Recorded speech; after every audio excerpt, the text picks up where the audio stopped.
ಯಾರೊಬ್ಬರೇ ಸುಳ್ಳು ಸಿಐಡಿ ತನಿಖೆ ವಹಿಸಿ ಅಂತ ಹೇಳಿ ಬಿಜೆಪಿ ಹೇಳ್ತಾರೆ. ಅದನ್ನ ಮಾಡ್ತೀವಿ, ವಹಿಸಿದ್ರೆ ಯಾರು ಮಾಡೋರಲ್ಲ. ಯಾರು ನಮ್ಮ ಶಾಸಕರನ್ನ ಬೀಟ್ ಮಾಡಿದ್ರಲ್ಲ ಅವ್ರು ಯಾರು ಹತ್ರ ಹೇಳ್ತಲ್ವಲ್ಲ, ತನಿಖೆ ಮಾಡಿ ಯಾರು ಹೋಗಿಲ್ಲ, ಸುಮ್ಮನೆ ನಂದೇನು ಸಿಗಾಕೊಳ್ಳಲ್ವಲ್ಲ ಅಂತ ಅವನ್ ಗಳಿಲ್ ಗುಂಡೊಡಿತಾ ಇದ್ದಾರೆ.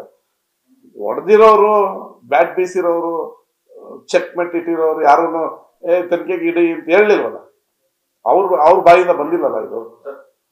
ಒಂದ್ ಕಡೆ ಸರ್ ಅವರು ದಾಖಲೆಗಳನ್ನ ಹೇಳ್ತಾ ಇದ್ದಾರೆ, ಮತ್ತೊಂದ್ ಕಡೆ SIT ತನಿಖೆನೋ ಕೆಲವೊಂದಿಷ್ಟೆಲ್ಲ ಆಗ್ತಿದೆ. ಕುಮಾರಸ್ವಾಮಿ ಅವರು ಕೂಡ ಇದು SIT ಕೊಡಿ ಅಂತ ಹೇಳ್ತಾರೆ. ಈ ದಾಖಲೆಗಳು ಹಿಂದೆ ಕೂಡ ತಾವು ಪ್ರಸ್ತಾಪ ಮಾಡಿ ನನ್ನ ಹತ್ರ ಇದೆ, ಸಮಯಕ್ಕೆ ಬಂದಾಗ ಕೊಡ್ತೀವಿ ಅಂತ. ಇದನ್ನೇನ CM ಅವರು ಕೊಟ್ಟಿದ್ದೀರಿ ಸರ್?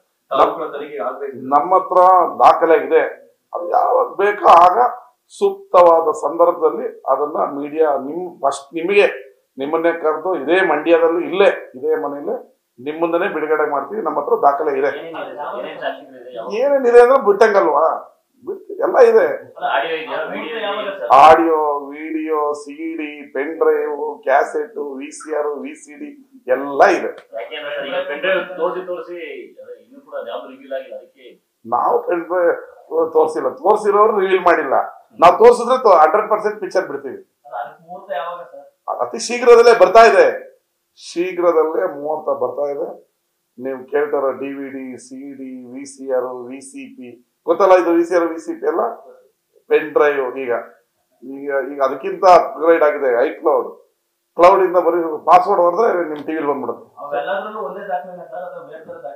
ಇಲ್ಲ ಇದೆ ಎಲ್ಲ, ಯಾರ್ಯಾರು ಯಾವ್ಯಾವ ಹೋಟ್ಲಲ್ಲಿ ಕರೆದು ಮಾತಾಡಿದ್ರು, ಯಾವ್ಯಾವ ಏರ್ಪೋರ್ಟ್ ಅಲ್ಲಿ ಕರೆದು ಮಾತಾಡಿದ್ರು, ಯಾವ ಗೆಸ್ಟ್ ಹೌಸ್ ಬಂದು ಯಾರು ಮಾತಾಡಿದ್ರು, ಅದೆಲ್ಲ ಇದೆ ನಮ್ಮ ಹತ್ರ. ತಮ್ಮದೇ ಸರ್ಕಾರ ಇದೆ ಸರ್, ತನಿಖೆಗೆ ನಾವು ಆಗ್ರಹಿಸ್ತೀರಾ? ಅದಕ್ಕೊಂದು ಸಮಯ ಬರ್ಲಿ. 100% ತನಿಖೆ ಏನಿಲ್ಲ, ಬಿಡುಗಡೆ ಮಾಡಿದ್ರೆ ಅವ್ರು ಒಳಗೆ ನೇರ ಬಂದು SIT ಅವ್ರು ಹಿಡ್ಕೊಂಡು ಹೋಗ್ಬಿಡ್ಬೇಕು. ಕೊಡ್ತೀವಿ, ಅತಿ ಶೀಘ್ರದಲ್ಲೇ ಮಾಡ್ತೀವಿ. ಅದನ್ನೆಲ್ಲ ಮಾಡಿ ಮೀಡಿಯಾಗಳ ಮುಂದೆ ಕೊಟ್ಟು ಏನ್ ಕ್ರಮ ಕೈಗೊಳ್ಬೇಕೋ ಅದನ್ನ ಮುಖ್ಯಮಂತ್ರಿಗಳಿಗೆ ನಾನು ಒತ್ತಾಯ ಮಾಡ್ತೀನಿ. ಹೋಗಿ ಈ ತರ ಇದೆಯಲ್ಲ ಸರ್ ಅಂತ ಮುಖ್ಯಮಂತ್ರಿಗಳ ಗಮನಕ್ಕೂ ತಂದಿದ್ದೀವಿ. ಅವರು ನಮ್ಮ ಶಾಸಕರನ್ನೆಲ್ಲ ಕರೆದು ಮಾತಾಡಿದ್ದಾರೆ. ಆದ್ರೆ ಮುಖ್ಯಮಂತ್ರಿ ಮತ್ತು ಉಪಮುಖ್ಯಮಂತ್ರಿಗಳ ಮೇಲೆ ನಮ್ಮ ಎಲ್ಲ ಶಾಸಕರಿಗೂ ವಿಶ್ವಾಸ ಇದೆ. ಅದರಿಂದ ಯಾವುದೇ ರೀತಿಯ ಬಿಜೆಪಿ ಮತ್ತು ಜನತಾದಳದವರ ಆಫರ್ಗೆ ನಮ್ಮ ಶಾಸಕರು ಬಲೆ ಬೀಳಲ್ಲ.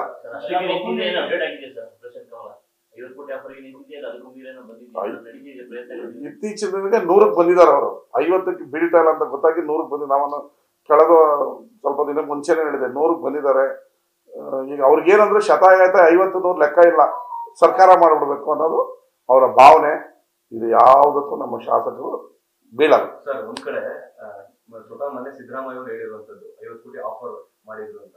ಈ ಕೆಲವು ದಿನಗಳ ಹಿಂದೆ ದೇವೇಗೌಡರು ಕೂಡ ಹೇಳಿದ್ರು, ಕುಮಾರಸ್ವಾಮಿ ಅವರು ಹೇಳಿದ್ರು, ಅಂದ್ರೆ ಸರ್ಕಾರ ಉಳಿಯೋದಿಲ್ಲ ಅನ್ನೋಂಥದ್ದು. ನಿಮಗೆ ಯತ್ನಾಳ್ ಅವರ ಮಾತು, ಯತ್ನಾಳ್ ಅವ್ರು ಏನ್ ಹೇಳಿದ್ರು, ನಮ್ ಬಿಜೆಪಿಯಲ್ಲೇ ಒಬ್ರು 2,500 ಕೋಟಿ ರೂಪಾಯಿ ಇಟ್ಕೊಂಡು ಕೂತಿದ್ದಾರೆ ಮುಖ್ಯಮಂತ್ರಿ ಆಗಕ್ಕೆ ಅಂತ. 2,500 ಕೋಟಿ ಇಂಟು 50 ಡಿವೈಡೆಡ್ ಬೈ 50 ಜನ ಮಾಡ್ರಿ, ಎಷ್ಟು ಕೋಟಿ ಆಯ್ತು? ಏನ್ ನಮ್ಮ ಹತ್ರ ದುಡ್ಡೇ ಇಲ್ಲ ಅಂತ ಮಾತಾಡ್ತಾರೆ. ಎಷ್ಟು ಕೋಟಿ ಆಯ್ತ್ರಿ? ಎಷ್ಟು ಕೋಟಿ ಆಯ್ತು?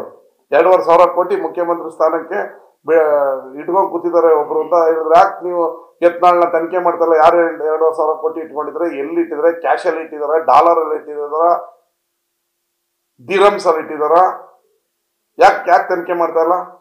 ದೇವೇಗೌಡರು ಮನೇಲಿ ಹೇಳಿದ್ರು, ಈ ಸರ್ಕಾರ ತೆಗೆಯೋರ್ಗು ನಾನು ಮಲಗಲ್ಲ ಅಂತ ಹೇಳಿದ್ರು. ಯಡಿಯೂರಪ್ಪ ಅವರು ಹೇಳಿದ್ರು. ಏನಕ್ಕೆ ಹೇಳ್ತಾ ಇದಾರೆ? ಏನ್ ಸರ್ಕಾರ ತೆಗೆಯೋದ್ರಿಂದ ಹೆಂಗೆ ತೆಗೆದ್ಬಿಡಕ್ಕಾಗತ್ತಾ? ಇವರೆಲ್ಲ ಶಾಸಕರು ಖರೀದಿ ಮಾಡಕ್ತಾನೆ ಹೊರಟಿರೋದು. ಇವರು ಖರೀದಿ ಮಾಡಿ ತಾನೆ 2 ಸರಿ ಸರ್ಕಾರ ಮಾಡಿರೋದು. ಏನ್ ಪರಿಪೂರ್ಣ 120 ಸ್ಥಾನ ಬಂದೇನ್ ಮಾಡಿಲ್ಲಲ್ಲ. ಅವಾಗೆಲ್ಲ ಎಷ್ಟು ಕೋಟಿ ಕೊಟ್ಟು ಶಾಸಕರು ತಗೊಂಡ್ರು? ಅವರು ಏನೇನ್ ಮಾಡಿದ್ರು? ಓದು ಆಪರೇಷನ್ ಕಮಲ ಒಬ್ಬೊಬ್ಬ ಶಾಸಕರಿಗೆ 30 ಕೋಟಿ ಕೊಟ್ಟಿದ್ದಾರೆ. 30 ಕೋಟಿ ಚುನಾವಣೆ ಮಾಡಿದ್ದಾರೆ. ಅವತ್ತೇ 60 ಕೋಟಿ ಖರ್ಚು ಮಾಡಿದ್ದಾರೆ ಅವರು. ಅವ್ರಿಗೆ 100 ಕೋಟಿ 50 ಕೋಟಿ ಲೆಕ್ಕ ಇಲ್ಲ. ಸುಮ್ಮನೆ ಮಾತಾಡೋದು ಶಾಬಾಸ್ತರು ಅಂತ ಹತ್ರ.